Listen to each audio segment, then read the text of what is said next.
To accelerate muscle growth effectively and safely, it's essential to combine a healthy diet, appropriate supplements, and a targeted training regimen. Working with a professional trainer and nutritionist can help tailor a program to your specific goals.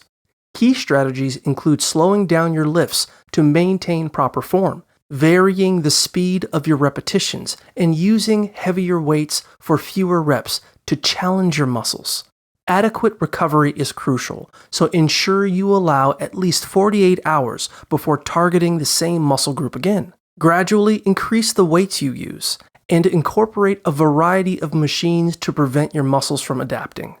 It's important to track your training sessions to monitor progress and adjust as needed.